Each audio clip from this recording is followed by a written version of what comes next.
Berriro mintzodromoa Portugaleten, zertarako balio du horrek?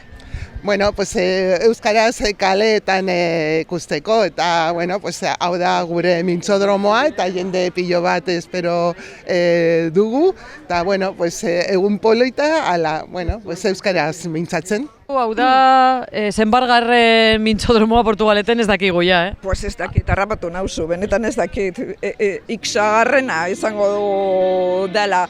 Ja ohitura hartu dugu zer den mintzodromo bat eta jendeak badaki, baina bueno, bada espada, despistaturen bat baldin badago, azalduko dut.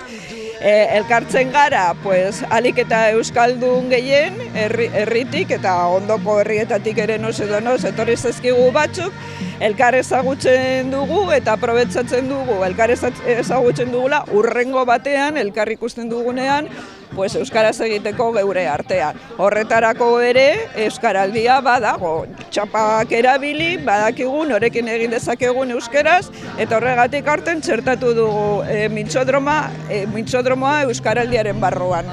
Bat datozelako helburuetan, ez da? Eta nondik etortzen dira partaideak? Euskaltegietatik edo? Bara, gehien bat euskaltegietatik, udal euskaltegitik eta AEK-aren euskaltegitik.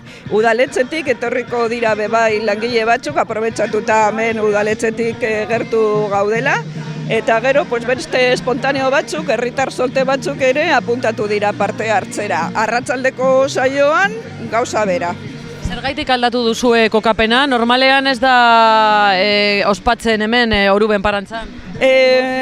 Mintzodromo berezia egin nahi izan dugulako euskaraldia dela eta hemen ikusgarriago gaude eta bueno, eszenario berezia bilatzeko aurten bat etorri direlako euskaraldia eta mintzodromoaren garaia gitze gora bera. Agian pasalekutik datozenak animatzen dira? Animatuz gero eta aulki librerik badago, pues, gonbidatuta daude eta ongi etorriak izango dira. Jon, ez zara berbalagun egitasmoaren arduraduna Portugaleten? Bai, hori da, urten hasi naiz, irailetik hona, neu daramate ikasturte honetan ardura edo, eta neu nabil hemengo berbalagun talde ezberdinekin, antxe koordinatzen edo dinamizatzaile lanetan. Mintzodromoa bera kokatzen da, ezartzen da hori berbalagun egitasmoaren barruan? Hori da, abendu inguruan edo gazte mintzodromoa egin genuen, hemengo institutoko lehenengo batxilergoko ikasleekin, eta orain maiatz normalean ekaina aldera egiten da, urten maiatzera aurreratu dugu, eta euskaraldiaren barnean kokatzea erabaki dugu, eta bai, berbalagun taldearen egitasmoaren barruan dago. Hilabetero hainbat ekintza bat antolatzen saiatzen gara, agenda ere osatzen dugu, eta hau antolatzeaz ere gero arduratzen gara. Eta gaur egun zenbat berbalagun talde daude Portugaleten? Esango nizun 10 bat talde daudela, baina orantxe propaganda egiteko aprobetxatuko bidatzenean 2 talde sortu berri dira, eta emakumeen taldeak bidatzenean, eta definitzen ari dira, zein izangoen haien helburua eta bar, baina oso motibatuta eta horixe, 12 talde inguru egongo dira orantxe bertan martxan. Eta talde horiek zein motatakoak dira, adibidez?